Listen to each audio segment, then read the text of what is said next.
welcome and good evening on the UK time. I imagine people are coming from all over the world, which is a wonderful thing.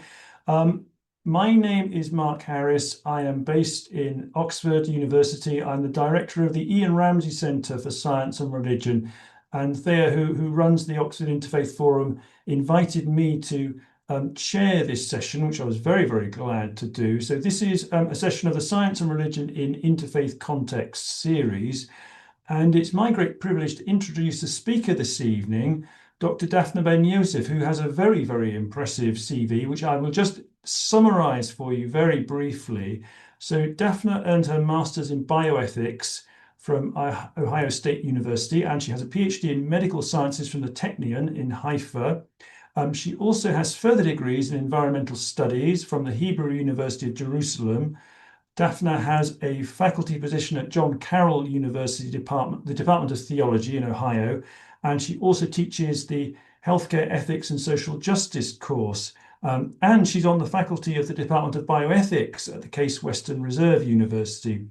And finally, she's also director of the Jewish Lifelong Learning at Siegel Lifelong Learning. So that is quite a lot of accomplishments and a fantastic CV to be speaking to us. So we're really pleased to have you, Dafna, and very interested to hear what you're going to say. So Dafna will speak for about 40 to 45 minutes, and then we'll have time for hopefully sort of 20 minutes or so of audience discussion. And Dafna's title is A Jewish Perspective on Patient-Doctor Relations. So Dafna, thank you so much. The floor is all open to you. Thank you very much, Mark. I'm very happy to be given this opportunity to speak in your forum. Before I start the lecture, I just wanted to tell you a little bit about Siegel Lifelong Learning. We are a part of Case Western Reserve University. We have a very robust program, which is a lifelong learning program aimed for community outreach. We also have a very large general studies that is not a Jewish studies program, but we run those programs together as one organization. This is Siegel Lifelong Learning, and if anybody needs any information, I welcome you to visit our website and learn more. The topic I chose to talk about is the Jewish perspective of patient and doctor relations. The outline of the lecture would be, I will first start with some secular values in the healthcare system, and then I will go over into some religious sources and major principles that we use in the decision-making in the Jewish medical ethics or halakhic medical ethics. I will then talk a little bit, if we have time, about Maimonides and his opinion, and then give a few examples if time allows. We are living today in a very, very pluralistic, secular society. And that means that religion has been pushed out of the public discourse, from the governmental offices, public debates, and also the health system. This health system in the United States the majority of it is secular, with the exception of some Catholic hospitals, which are, by the way, increasing in number. And following the 30-year religious wars, we had, of course, the Enlightenment, and then the reason-based morality is the dominant in the decision-making today. And that also follows to medicine. So because we are living in such a pluralistic society, we do not agree on the good, the right, the valuable, and how to prioritize those goods in our society. And H.T. Engelhardt, which you can see his book, that's actually his last book before he died, wrote a book called After God, and he describes in that book what happens after the Enlightenment and with the morality that is based on reason. It's a very interesting book, and I encourage you. He was a very important figure both in bioethics and in Christian bioethics. So if anybody's interested, please go ahead. So what he wrote in his book was that we are all moral strangers. And when I say moral strangers, what I mean is that we do not share a common moral vision. However, we can still live in our community with each other, with a minimum of consensus, what we would call a thin layer of morality. However, for that to work out and work out well without having different clashes, we need to have different rules like laws and policies that we put in place that are only agreed upon minimally, enough not to rebel and create a war. And that is absolutely a thin layer of morality that many times is violated, unfortunately. When we practice in the secular medicine, we can practice at several levels. The first level is at law and policy, and that means that when we are approaching a patient, we need to make sure that we are abiding with the policies of the hospital and the laws of the local authority, and sometimes the state and even federal law in the United States. We also have to make sure that we are giving advice to patients at the professional standard, because every field in medicine has its own professional standards, and we need to make sure that we follow those professional standards and not violate them.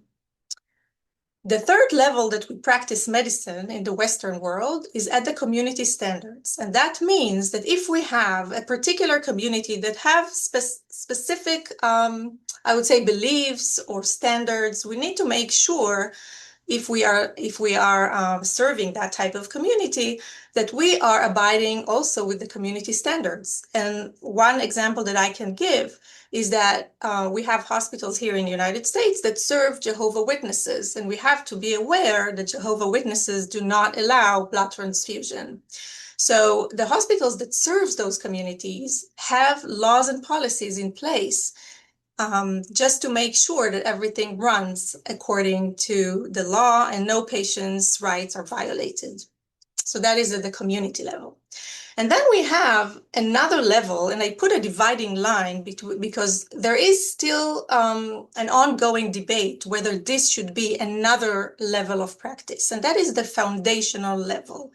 And that means that we would draw from philosophy theories such as virtue ethics, teleological ethics, which are consequence-based theories, or deontology, which is a duty-based, and other theories that we have in philosophy, to the medicine and the medical world.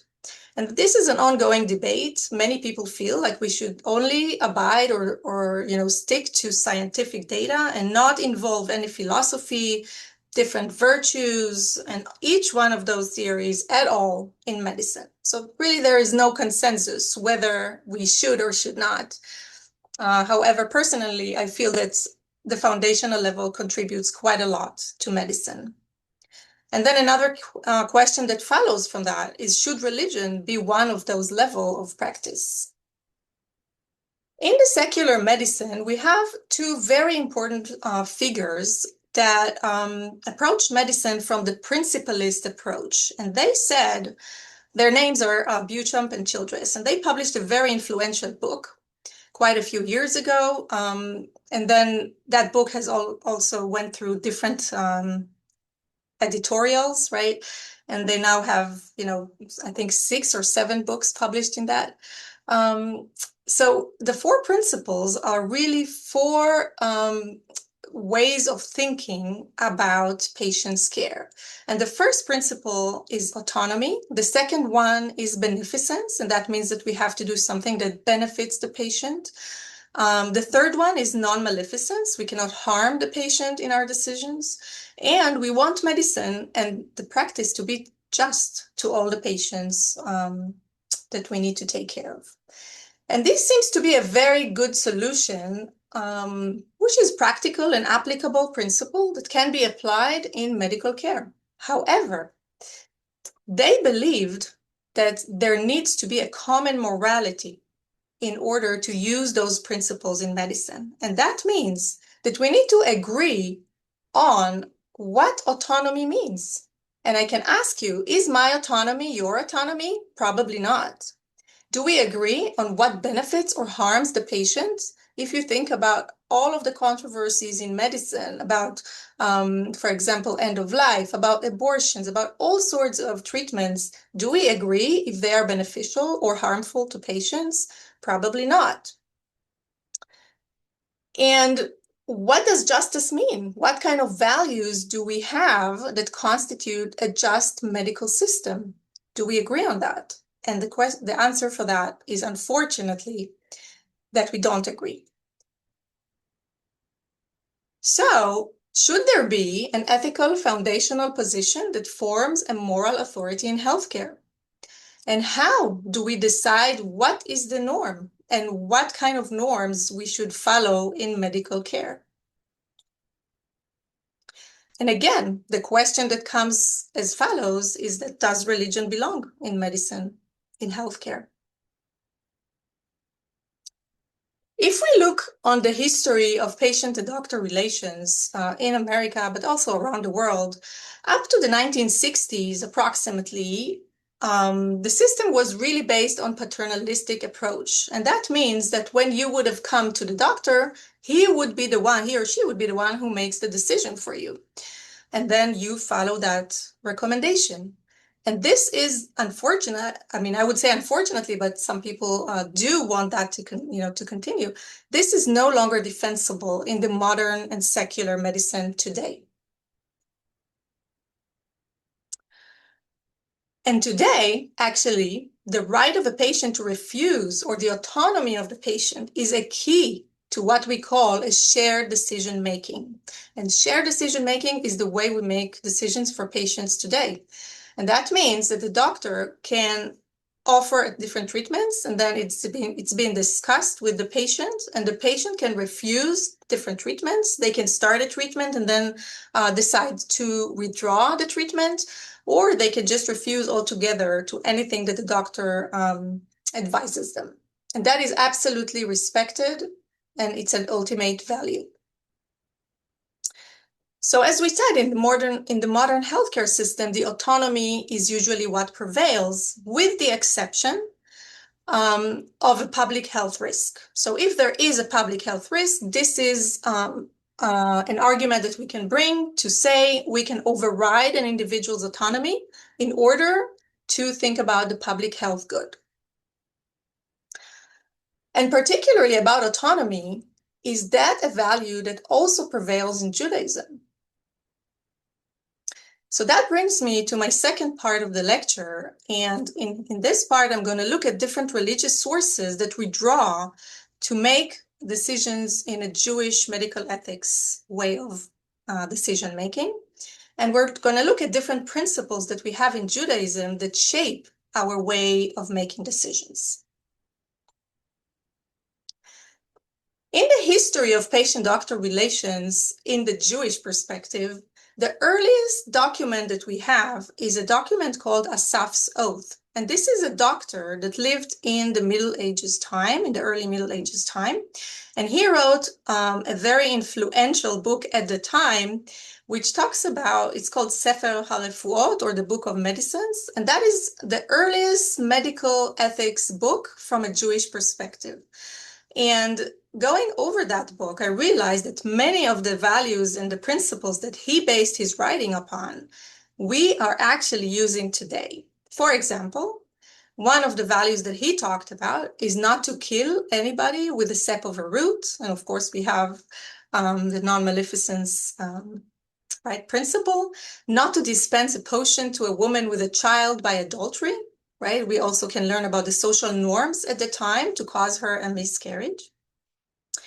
We do not disclose secrets confided by the patient. Of course, we have that rule in today's medicine as well. Not to take bribes to cause injury or to kill. And a very important value in medicine, in Jewish medicine, is not to harden the hearts against the poor and the needy, but to heal them. And the communal responsibility is something that we take very seriously in the Jewish medical ethics decision-making. So one of the major principles, if not the overarching principle in medicine, from halakhic, the Jewish law, medical ethics point of view, is the obligation to save life at the expense of all but 3 cardinal prohibitions. You will not commit a murder to save somebody's life. You will not be involved in idolatry or ancestry or other family offenses in order to save life. Except for these prohibitions, which are 3 cardinal prohibitions that we cannot do to save life, a doctor can do everything else. He will break the Shabbat. He will make the patient eat an unkosher food if that's what's going to save them. All the kinds of prohibitions that you can think of in the Jewish religion can be violated, except for these 3. So this tells us that this is a major principle that we rely upon when we are making decisions for patients. And it comes from the Bible. You have many evidence in the Bible to support that kind of understanding, but I just point out one of them. Do not stand idly by while your neighbor's blood is shed. That comes from Leviticus. And what follows from that verse is a concept called pikuach nefesh. And that means that one must preserve and save life, and again, at almost all cost. Another obligation that we have for the Jewish doctor when he practices medicine from a halakhic Jewish law point of view is the obligation to treat. And that means that you have to provide the basic human needs for every community member, particularly the ones that are socially and economically underprivileged. And that is a part that takes into account the social responsibility component and the responsibility that each individual, not necessarily just a doctor, but that follows to a doctor as well, to take a social responsibility over the community. And for that type of obligation, we have many, many sources in the Jewish tradition. I just mentioned Asaf's oath. This is the document that we just talked about, but other sources such as Genesis, for example, and God said, "Let us make humankind in our image, after our likeness." So humans are created in the image of God, and that is very similar to what we see in the Christian bioethics. We call that in Hebrew, Tselem Elohim. And that grounds the idea that every human life has infinite dignity and worth. We have another source from Exodus, "He shall surely heal," and what we call in Hebrew, Rapo Yarape. And that is interpreted as the granting of the permission and even an obligation of the doctor to heal everybody who asks for their help. We also have sources from the Talmud and the Mishnah. These are later writings of the Jewish tradition. And then, for example, the Talmud says, talks about a legal obligation to save another person's life.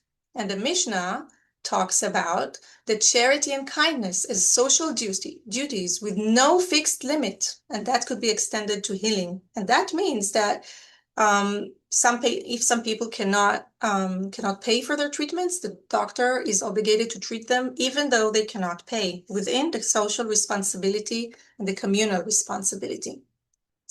And of course, the Maimonides, which was one of the best and most important scholars and doctors and theologians from the medieval times, says that caring for the sick and vulnerable is a part of Gmilut Chasadim. Gmilut Chasadim means acts of loving and kindness. I would maybe say this is like a charity. So we see the key principles so far, the pikuach nefesh, the saving the life, which overrides almost all the commandments that we have in Judaism, except for these three. We have the communal responsibility. We have gmilut chasadim, which is charity. And we have tselem Elohim. That means that we are created in the image of God. When we're looking at the four principles that I mentioned earlier, and we're looking at it from a Jewish point of view, we can see that those four principles are widely accepted in the Western medicine, but in Judaism, and in the halakhic way particularly, they do not receive the same weight as the Jewish tradition. And if we're looking at autonomy, in Judaism, we say that there is no complete or absolute autonomy over our body. And if those decisions that we have to make for ourselves medically involve a risk, a big risk, or a life or death decision, we cannot make those decisions ourselves. We have to talk to somebody who's qualified in that, in the Jewish law. And here you see that oftentimes those values that we have in the Jewish perspective pretty much conflict with the secular principle of autonomy. And not just with autonomy. Each one of those four principles, the beneficence, the justice, the non-maleficence, each one of those can be in a clash with the Western secular view. For example, how much risk should one take to save others? Should you donate organs? Is that an obligation in the Jewish law? The answer for that is no, because it involves risk. But then on the other hand, you are encouraged to do so because it saved the lives of other people. If we look at end of life, euthanasia or assisted suicide is never, absolutely never accepted and unthinkable in the Jewish halakhic thinking. But in the modern world, in the Western world, we see more and more countries and states that might allow it and put it as a legal option.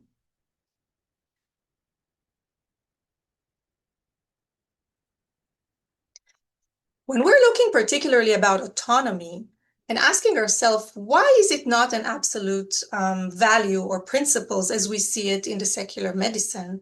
We have a source, we have many sources for that, but I will just mention one source of Rabbi Zevin. He was a very important rabbi that wrote an very influential article that is quoted a lot of times in the halakhic law about the Merchant of Venice, Shakespeare.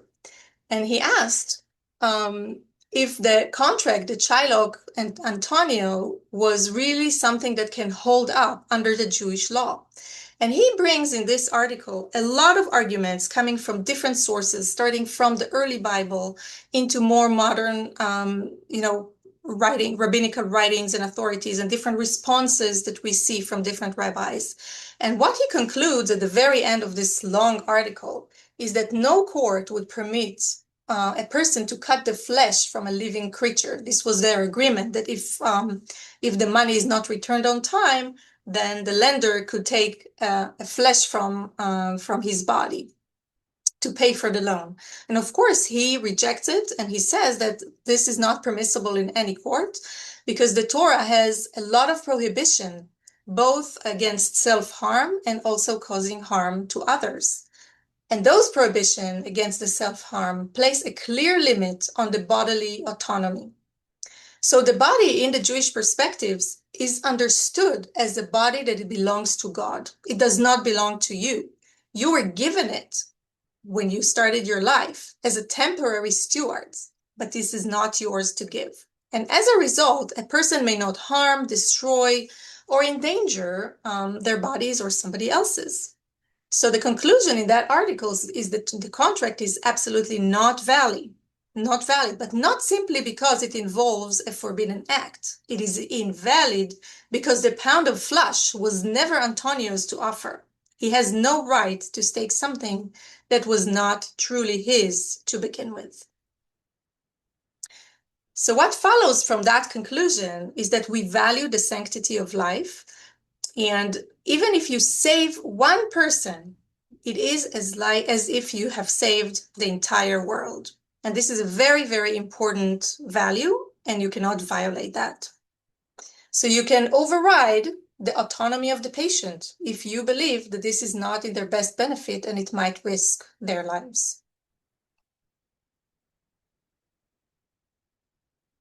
Another principle that we rely upon in Jewish medical decision-making is the intentionality. And that is not particularly for doctors, but we can absolutely extend it to the doctors. And this is one of the quotes: the Torah requires every human being to strive for perfection in one's conduct towards another person, and puts not only actions, but speech, thoughts, and intentions as primary and cardinal values. And that was written by a very influential decisor. Decisors are the rabbis who make those medical decisions, Rabbi Steinberg. Another understanding that it's very, very important to say up front is that Jewish people believe that the healing of a person or a patient does not come from the doctor, nor does it come from the patient. It is actually a divine decision. And therefore, no matter what the doctor is going to do for the patient, the decision is not going to be the doctor's or the patient's. It is God who decides whether you're going to live or die. Having said that, the doctor must try everything that they can and bring every option and every available treatment to help the patient, as if the healing process depends on the doctor. And if there is a heavenly decree that is coming upon you, you're not going to be able to avoid it. So you cannot do any mischiefs or any shticks, right, to avoid that heavenly decree. No matter what you will do, you will have to face that reality. So we see that the Jewish medical ethics is based upon duties, obligations, commandments, and reciprocal responsibility. So the obligation to treat and heal a patient is a strong moral imperative in the Jewish tradition. And this is a source called Shulchan Aruch that says that a physician who abstains from caring for a patient is like a spiller of blood. That means that you have committed a murder. And even if another physician is available for that patient, the physician must not decline a request to care, because a patient may not benefit from every physician. And this is something that is very, very different from the Western secular medicine, because even though in Western medicine, we are not allowed to abandon a patient unless some circumstances, very specific ones, it does not obligate the doctor to accept any patient. Only when you're under the duty, that means that patient-doctor relations have been established, you will have a duty as a Western secular doctor to treat that patient, with the exception, of course, of a life-risking situation or any emergency. And that is the first difference that we can see. This is an article that was very recently published about the ultra-Orthodox Jews' relationships with rabbis. So I just wanted you to take a look at the title of it. It says, "I would consult a doctor, but what the rabbi says goes." And I've put it as a triangle because in the secular system, we have only the patient and the doctor. However, in the Jewish perspective, it is the rabbi who gives the tone for the decision-making. It is an additional layer to the informed consent. And at times, the rabbi's opinions and rulings are conflicted with the secular medicine. And if you look at this chart that we see here, whenever a patient comes to see a doctor, if the doctor's response is in a disagreement with the Jewish halakhic way of thinking, the patient consults the rabbi, and it is the rabbi who makes the final decision about it. And this is a good time to say that those rabbis are very knowledgeable at medicine, and they're very knowledgeable in the halakhic thinking and all the rulings and the writings of previous rabbis, and they make their decisions based on those things. And many of them are doctors, physicians themselves. So if there is a disagreement, it is the rabbi who makes the decision. Even if there isn't a disagreement, the patient still is going to consult with the rabbi, and it is the rabbi who would confirm what the doctor have said. And again, if there is a disagreement, it is again the rabbi who makes that decision. So in the ultra-Orthodox society, you can see that the rabbi takes a very big weight in that pendulum, I would say, in that equilibrium. And it's not really an equilibrium because the rabbi is the one who makes the decisions.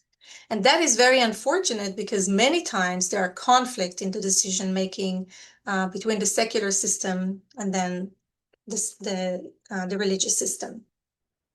So we talked a lot about the doctors, but in Judaism, it is also an obligation of the patient to take responsibility over their health. This is called Hishtadlus. And the patient has the obligation to take responsibility to preserve one's own life, to seek health and well-being. That means that when a patient comes to seek health in every way or means that they can reach. And it doesn't matter that if in 10 years, the same treatment that you did today is going to be considered as non-beneficent or maybe even maleficent to you and cause you harm, you still did your share of duty and seek the help that you needed. So a patient is obligated to seek care and healing. And we have a very important rabbi called Rabbi Akiva that posed this sentence that is very often quoted. And what he said is that everything is foreseen, and yet the permission is granted. Hakol katuv veharashut netuna.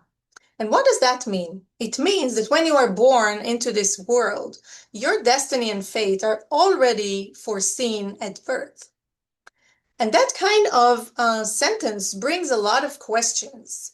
such as, can the human labor alter the divine plan? If all is predetermined, why should the human even take any effort to change their destiny and do such a Hishtadlus to take care of themselves? And is it essential for those who trust God to take action in order to attain their medical needs? Perhaps too much Hishtadlus implies that you do not trust in God. So this is a very important question. There's thousands of responses of Jewish rabbinical thought about that. I'll just point a few. The Maimonides, which were both scholars in the 12th century, urged the devotees to take full responsibility over their efforts, precisely because the divine plans are incomprehensible to us. We don't know what is going to happen to us, right? We only know that our destiny is really predetermined, but we don't know what that destination would be. So one should not rely on God's miracles, but make the effort and do a lot of Hishtadlus to take care of themselves. Another rabbi called Rabbi Luzaro, or in Hebrew we call him the Ramchal, wrote a very influential book called The Path of the Just, Mesilat Yesharim. And there he explains that human efforts are obligatory regardless of their ability to change God's plans. And the Hishtadlus is not really the cause of one's benefit. God has already determined the individual allowance, but it is still a necessity to do. So as a patient, you have that obligation. And this is a quote from that book. And once the devotee or the patient has made his obligatory effort, he is exempt from his obligation, and there is a place for heavenly blessing to dwell upon him, and no need for him to spend his days in diligence and extensive efforts. In the Jewish medical ethics, there is an obligation to treat, as we said, and the patient and the physician must not decline. Any request needs to be fulfilled, even if it's uncomfortable to the doctor at the time or at the place that he's being asked, he still needs to do it. And the patient-doctor relationships is not really an established value or law as we can see it in the Western medicine.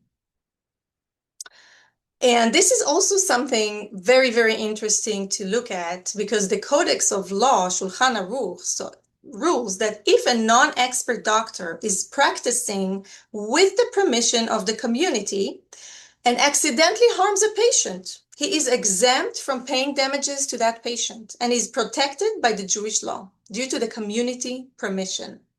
And this is a quote: a physician who is licensed by the courts or the community to heal, and he heals with permission, if he damages, he is exempt from payment, but liable in the laws of heaven.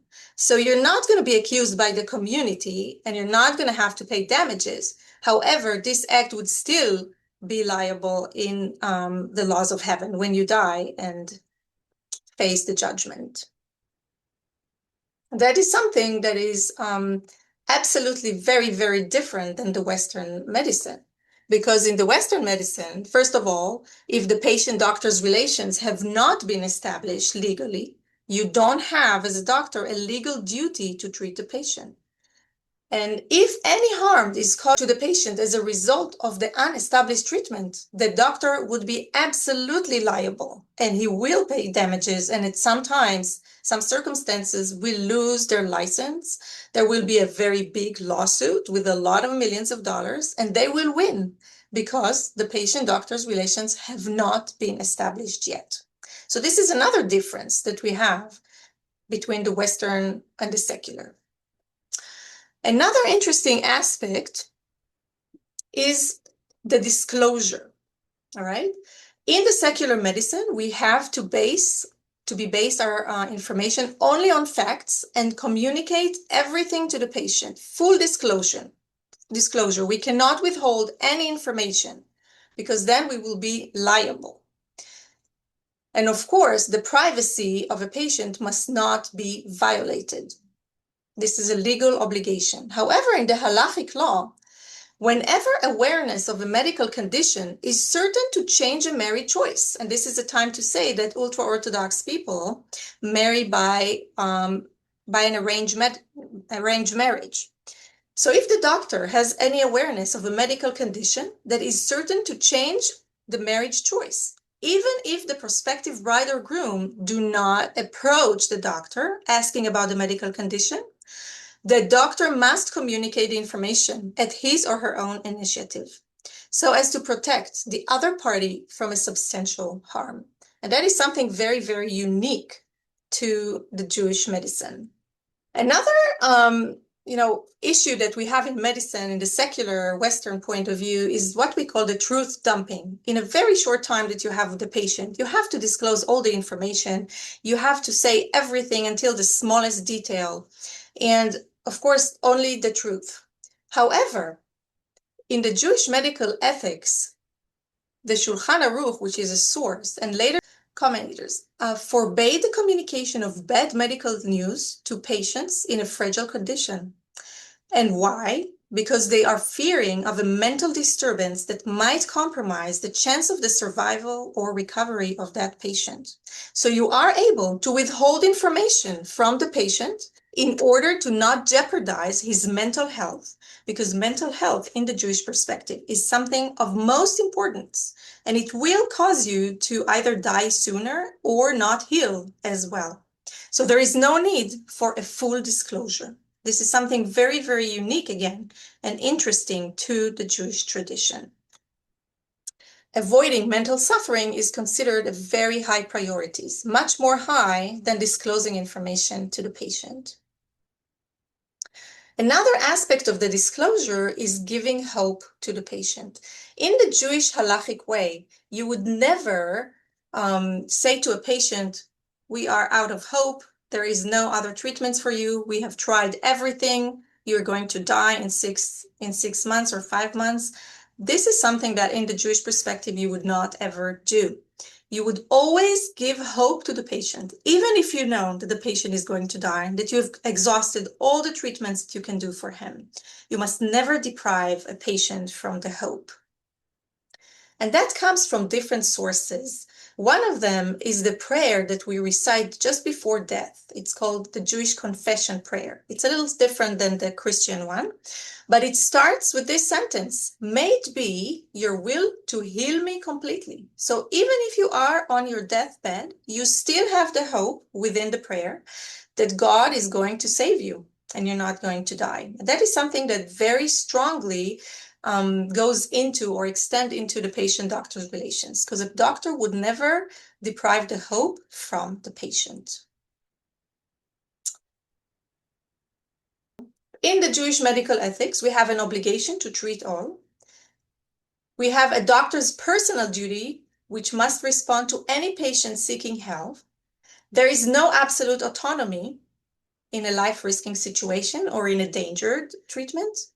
And the treatment must happen beyond convenience of the doctor. And you also operate in the communal authority, which protects the doctors from liability if there is any harm to the patient. And truth-telling and disclosure is not an ultimate value. You may withhold information from the patient if you think that this would be for their own good. And then in the secular medical ethics, of course, you cannot abandon a patient, but you don't have to treat the patient if there is no patient-doctor's relations established. The autonomy is something very ultimate and absolute, and you may never violate or override the autonomy of the patient. And there are also limits on obligations. The physicians may decline the patient, except for an emergency, if you don't have those relations established. And of course, there is a liability to damage if you harm the patient. So we see those are very, very different types of thinkings and ways of thinking. And so I will finish with that, and we can go over to the discussions. So thank you very much. And Professor Harris, you can start the discussion. Thank you so much, Dafna. There was an awful lot there. I've noted down a full page of A4 of questions, so I'm sure other people will have things to ask. So while I'm giving you all a moment to gather your thoughts, I'll ask you a question. So I spend a lot of my time, as I'm sure you do as well, teaching students about the science and religion debate or discourse or relationship or whatever you want to call it. And one of the things that we always start with is an assumption that there's science and religion must exist in a state of conflict with each other. And that seems to be the widespread assumption. It's like that here in Oxford. It's like that many other places in the Western world. And we teach the students about the nuances and how actually this assumption of conflict is so inaccurate. And I wondered how you would, if you would develop that idea through what you were saying, and you did and you didn't. Conflict certainly appeared, but there were also other forms of relationship as well. And I wondered how you do this yourself when you're teaching your students. So absolutely, this is an excellent question. And I talk to students indeed about that topic. And we refer to a concept called scientism. And scientism means that you are held captive in that understanding that you can only rely on empirical data, on scientific data, on studies, on clinical trials. And by doing so, what I explain to students, and actually this is absolutely my thought as well, private, personally, is that you are ignoring a very big dimension that humans have. And that is the mental dimension, the spiritual dimension. And and I give them many examples where medicine cannot explain certain phenomena. And that tells you that there are things that we are either not able to explain today or belong to another dimension of thinking, that if we only choose the empirical data, we would never be able to measure those types of things. And I give them for example, when we speak about a conscience, right? Every person has a conscience and is born and develops that conscience. And how could you measure a conscience? Is there a place in the brain that you can point and say? I mean, there are some assumptions if you follow the right neurological studies, psychoneurological studies, that may say this is something that might come from this place, but in fact, you do not have any tools to measure many of those phenomena. One of them is, for example, the placebo effect. When you are giving a patient a treatment and the control group gets a placebo, that means that there is no active component, but still you see improvement in that patient. And that means that there is something else that is happening that is not physical, because there is no component there, only mediated by your thought and your brain, and that is something else. So I try to give them different examples. And even in medical ethics, I think there's some antipathy, I would say, between the secular and the religious. Many times you can bridge that gap if you bring into the picture religious people, for example, the rabbis, or if this is Christianity, you bring a reverend, you bring an imam to the discussion, and they try to explain to the secular doctor what needs to be done and what can be negotiated within the secular community. Thanks, so Dafna. Thank you. That's mine. Well, Dafna, thank you so much, and also everyone for your attention and for the questions you've asked. That's been a really excellent hour, but we are out of time now. So thank you so much.